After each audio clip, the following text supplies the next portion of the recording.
भारत की धर्मनिरपेक्षता, जिसकी आड़ में यहाँ कुछ धर्मनिरपेक्ष हिंदू नेता वह जो है सीधे सीधे वोट बैंक की राजनीति करते थे और अपने वोट बैंक में मुस्लिम तुष्टीकरण वो करने लगे। धर्म के आधार पर, मजहब के आधार पर उनका विभाजन करके वो उनके साथ अत्याचार और दोहन कर रहे हैं। नमस्कार, एक बार फिर से आपका स्वागत है। आज हम लोग एक अनोखे जगह पे आए हैं, प्राकृतिक जगह पे। तो मुझे लगा कि आज यहाँ से ही हम लोग अपने जो कार्यक्रम है उसको शुरू करें। आज हमारे साथ एक बार फिर से वरिष्ठ पत्रकार विकास उपाध्याय जी आ गए हैं। पिछले 2-3 दिनों से नहीं थे, और क्योंकि चर्चा हम लोग राष्ट्रीय खबरों को लेकर ही करते हैं, तो बिना समय गवाए इधर उधर की बात किए हम लोग शुरू कर देते हैं। देखिए, आज का जो राष्ट्रीय मुद्दा है वो ये है कि जो बांग्लादेश में हिंदुओं की लगातार निर्मम हत्या की जा रही है, उनके साथ जो निर्ममता की जा रही है, इसको लेकर जो भारत में रहने वाले हिंदू हैं वो काफ़ी चिंतित हैं। भारत सरकार ने भी बांग्लादेश से कहा है कि भाई आपको उनको सुरक्षा देनी चाहिए। इसी तरह हमने पिछली बार आपको बताया था कि अमेरिका से भी जॉन मूर साहब और इसी तरह ब्रिटेन से भी इस तरह की खबरें आई थी, और संयुक्त राष्ट्र संघ में भी इस विषय को लेकर आवाज़ उठा दी गई है। आइए हम जानते हैं विकास उपाध्याय जी से कि आखिर यह मसला क्या है, कैसे ठीक होगा, क्या क्या किया जा सकता है, हिंदुस्तान के रहने वाले हिंदू समाज के लोग क्या कर रहे हैं, इसके अलावा जो पूरी दुनिया है वो इसको किस तरह से सॉल्व करने की कोशिश करती है। देखिए, यह सीधा सीधा मामला है कट्टरपंथ का। और ये कट्टरपंथ सिर्फ किसी बांग्लादेश जैसे देश में नहीं है। यह जो है आप दुनिया के कई देशों में देख सकते हैं कि उधर फिलिस्तीन और इजराइल का मामला चल रहा है, उधर सीरिया वाला मामला भी आपके सामने आया। तो कट्टरपंथ जो है वह एक ऐसी विचारधारा है जो अपने अलावा किसी दूसरे को वह लोग पसंद नहीं करते जी। सीधा सीधा सरल शब्दों में मैं इसकी व्याख्या कर रहा हूँ, वह किसी और को पसंद नहीं करते।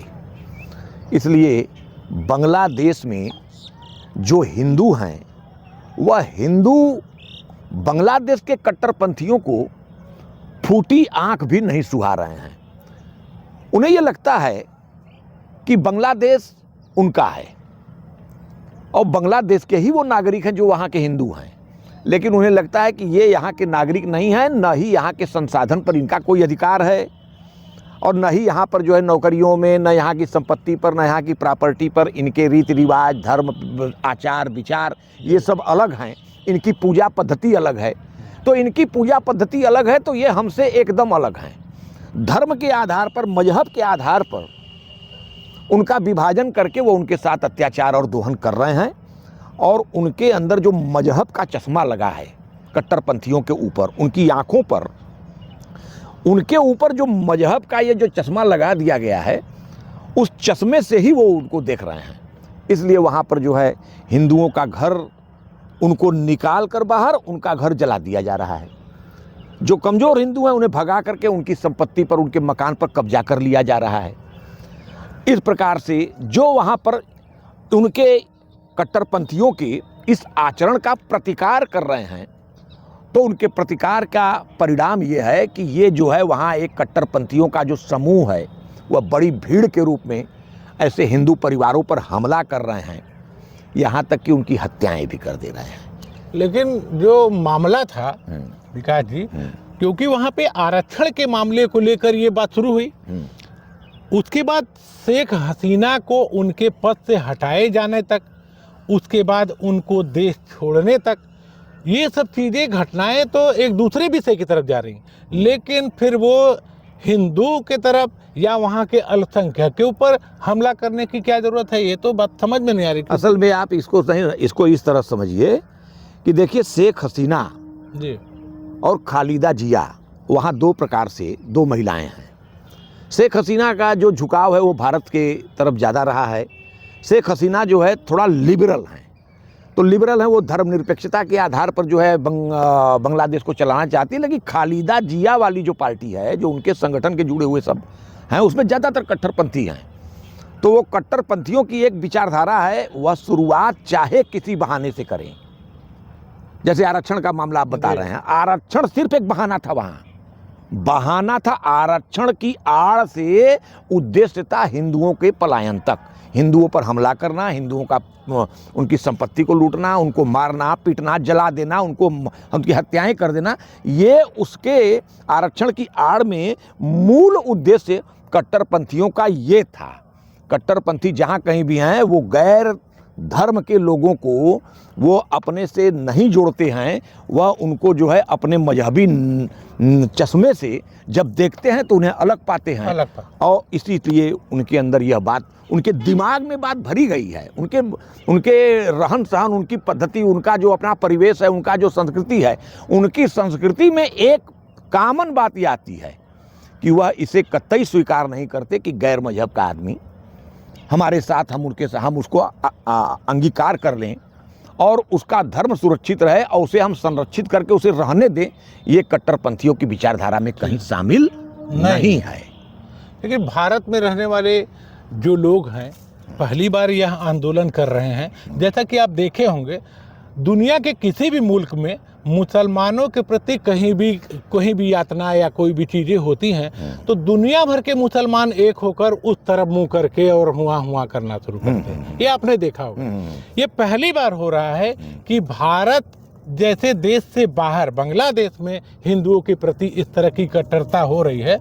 तो पहली बार भारत के हिंदू जो है खड़े हो रहे हैं। और थोड़ा बहुत भारत में आप देखेंगे जगह जगह पे कुछ कार्यक्रम आयोजित किए जा रहे हैं। जगह जगह पे लोग मांग कर रहे हैं, भारत सरकार से मांग कर रहे हैं, हिंदू संगठन अपना मांग कर रहा है। इसके अलावा अलग अलग पार्टियों के लोग भी, कहीं ना कहीं सामाजिक संगठन लोग और आम लोगों में भी ये नया चीज़ आ रहा है।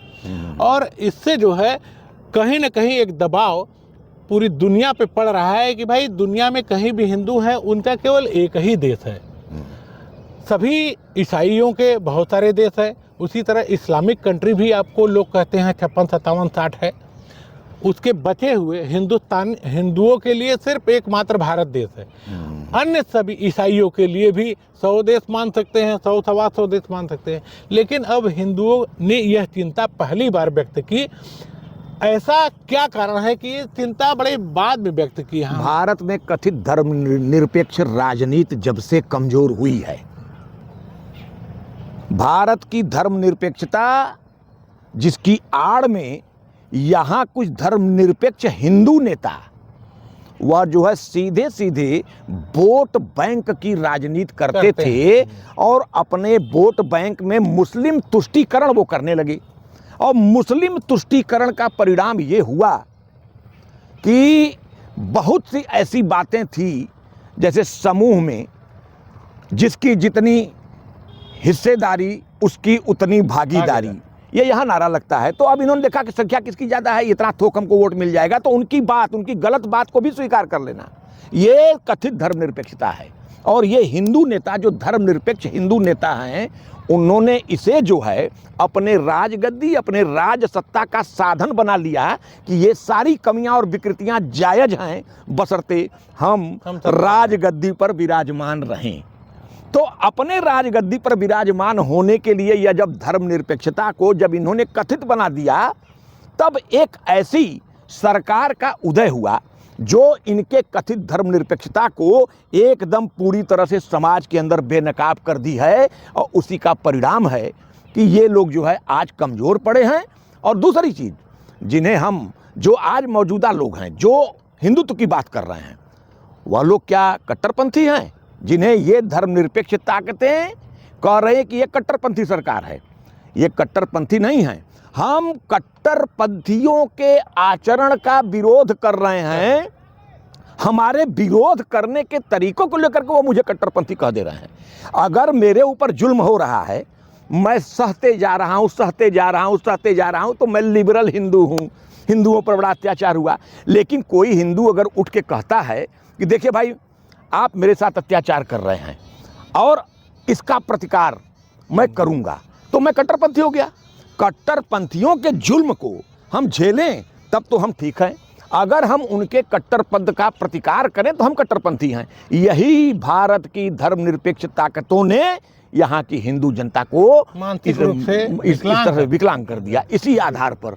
तो इसलिए भारत के अंदर अब दृढ़ निश्चय वाली जब सरकार आई तो दृढ़ निश्चय की सरकार से जनमानस में कम से कम यह साहस पैदा हुआ कि दुनिया में जहां कहीं भी हिंदू है उस हिंदू के लिए खुल करके बोलना चाहिए। आप अपने लिए बोल रहे हैं, यहूदी अपने लिए बोल रहा है, ईसाई अपने लिए बोल रहा है, बौद्धिस्ट अपने लिए बोल रहा है, तो हिंदू भी अब कम से कम इस बात पर सोचने लगा कि जहाँ कहीं भी हिंदुओं पर प्रतिकार हो, जहाँ कहीं भी हमला होगा, अत्याचार होगा, दोहन होगा, तो अब हम लोग भी बोलेंगे। परिणाम आप देख लीजिए भारत में देख लीजिए आप कि जितनी धर्मनिरपेक्ष कथित ताकतें हैं वो सब की सब जो है बीमार पड़ी हुई हैं, असहाय हैं, कमज़ोर पड़े हुए हैं। देखिए, हमें जहाँ तक ऐसा लगता है कि भारत की जनता, या यूँ कहें कि जो हिंदुस्तान की हिंदू जनता है या हिंदू संस्कृति, हिंदू जो विरासत है, वह हमेशा से एक जैसी सोचती है। अलग अलग संस्कृति, अलग अलग धर्म के लोगों का अलग अलग मानना है। जैसे मैं आपसे ये कहूँ कि जो इस्लामिक कंट्री है या इस्लामिक सोच के लोग हैं, वो सिर्फ अल्लाह को ही मानते हैं, उन्हीं को सर्वश्रेष्ठ मानते हैं और उसके अलावा किसी को नहीं मानते। उसी तरह ईसाईयत में भी है कि वो सिर्फ जीसस को मानते हैं, उसके अलावा किसी को नहीं मानते। लेकिन जो हिंदू संस्कृति है वो मानव धर्म के लिए है, मानव कल्याण के लिए सोचती है, इसलिए वो अभी तक इस तरह की जो कट्टरता है वो नहीं कर पाती थी। लेकिन बढ़ती हुए दबाव, बढ़ते हुए अराजकता से कहीं न कहीं उनके दिमाग में अब धीरे धीरे कट्टरता की तरफ, अभी कट्टरता नहीं कहेंगे, नहीं। अभी सिर्फ नहीं, बचाव करने के मूड में आ रहे हैं, अभी सिर्फ बचाव करने के मूड में। कट्टरपंथ ताकतों को जो उनके जुल्म और अत्याचार हैं उनका प्रतिकार करने की क्षमता हमारे अंदर आई है। यही भारत की जनता जो है दिखला रही है। और बांग्लादेश में जिन हिंदुओं पर वहाँ के कट्टरपंथी ताकतों द्वारा जुल्म किया जा रहा है, उसी का ये प्रतिकार भारत के जनमानस में दिखाई दे रहा है। पहले तो ये प्रतिकार करना भी, उनका प्रतिकार करना भी लगता था कि अरे हम प्रतिकार करेंगे तो हम सांप्रदायिक हो जाएंगे, हमको लोग सांप्रदायिक करने लगेंगे। लेकिन अब ऐसा नहीं है, तुम अपने पाले मैं अपने पाले में, वहां जुल्म है तो इसका प्रतिकार होगा, और वही प्रतिकार अब दिखाई दे रहा है। आप मानते हैं इस बात को कि नहीं मानते? बिल्कुल बिल्कुल। ये देखिए, अब आप देखिए, आप पीछे घूमिए, इधर आइए, आइए आगे की तरफ, इधर आइए, चलिए आइए। ये पेड़ पौधे लगे हुए हैं, बिल्कुल हैं, लगे हुए हैं, देख रहे हैं नहीं? इन पेड़ पौधों को आप देख लीजिए। हमारे देश के अंदर इनकी भी पूजा होती है कि नहीं होती है?